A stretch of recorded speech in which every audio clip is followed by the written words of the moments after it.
I was pretty blown away by, as you called him, Harry Potter.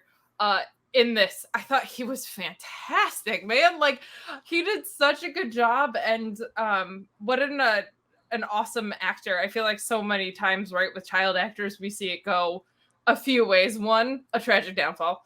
Two, they're not that good and they were just cute. Or this more rare instance where I think he wants to be an actor and is very good at it. And this, what a fun little thing to sit in his body of work, because there'll never be anything similar to it again. I thought he was great. What did you think kind of overall before we dive in fully? Well, I really enjoyed it. There were points where I know I should have been laughing, but I was too mesmerized by the artistry of it and the cleverness of the joke. I was like, wow, that's really something. And there were times I did laugh, but a lot of it was just like watching just the artistry of the buffoonery was just so fantastic. And also the moments like that it is played like unflinchingly straight. Yes. Adds to the laughs of it so much, of like where in the very beginning, because it starts out with him as a very young boy, maybe 9-10 years old, and his very fundamentalist type parents, and his mother who means well. She loves him, but you know, she has to do whatever her husband tells her to do, kind of a thing. But she comes into his room and finds him hiding under the covers, listening to, you know, a comedy radio show. So, you know, your father wouldn't like that. Turn that. No, go to bed. Get ready to go to school. And then she is making his bed and reaches down behind the bed, and this is the spot in the in the regular music biopic movie where she would pull out like a stash of drugs or an album of a rock band that he knows he shouldn't be listening to, and then she gets all pallid faced and looks back at the door and fetches a sigh and goes, "Oh my God, my son is changing, and what am I going to do?" But the thing that she pulls out is not any of those things, but instead a Hawaiian shirt. And she has the same reaction to the Hawaiian shirt that another mother in another movie might have to a stash of drugs. And that's when I knew I was going to love the film, because they know exactly who they're making the movie for and what they're making the movie about.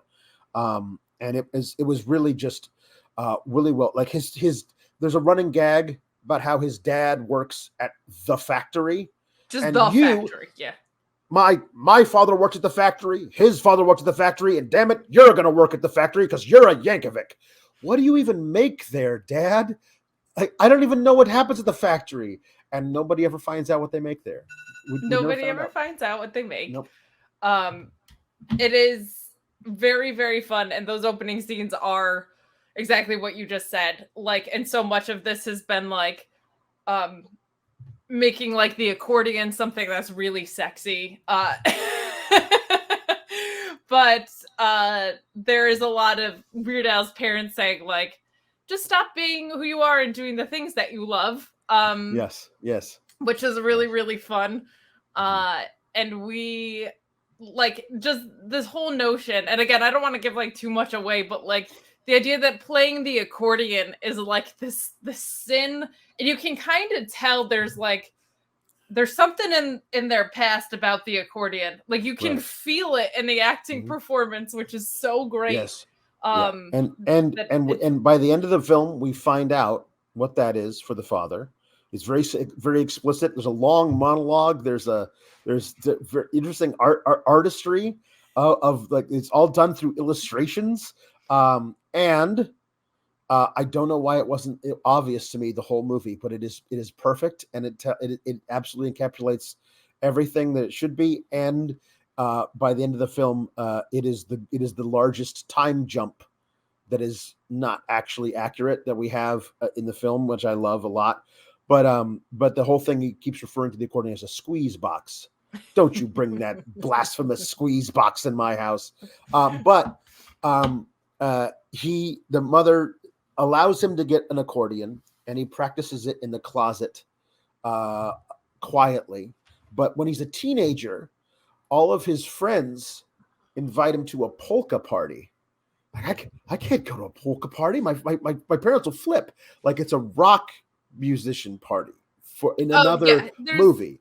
And then when he's there, all the girls are raving about the new album from, whatever his name is, who's an actual accordion player and polka player. And they find an accordion, and they're like daring him to try it. And so when he does, he busts out this amazing, like, little accordion solo, which is in the other movie. Like, if you gave a guy a guitar and he was like, and like everyone's blown away, and then someone pops in the front door, the cops are here, run, because we had to bust up the polka party. It's really, so it's where the early moments, I think, of this really where the film shines, and like telling you what the rest of the movie is going to be, which is absolutely unbridled silliness.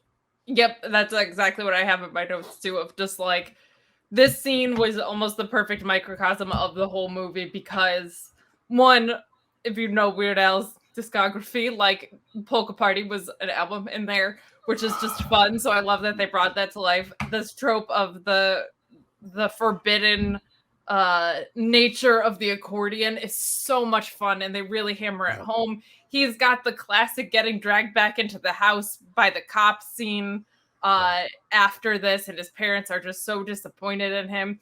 Earlier in this too, we also get a really great scene of young Al, an accordion salesman, those door-to-door accordion salesmen walk into, one of them walks into the house and is looking to sell one to the dad, but realizes that the vulnerable kid is there. And the dad, as we were noting, this is obviously a hot button issue. It really comes to life here, where he beats the hell out of an accordion salesman, saying that like it's the devil's squeeze box, who's played by, I always forget his name, but the phenomenal actor who's in Reno 911 and has so many similar parts. Like Thomas Lennon is the name of the Thomas actor, Lennon, the accordion salesman. Always perfect in whatever he is, and like a scene stealer, but never. I mean, I guess in Reno 911 he was like extremely flamboyant, but like never in an overpowering the scene way. Just like always perfectly placed in stuff like this.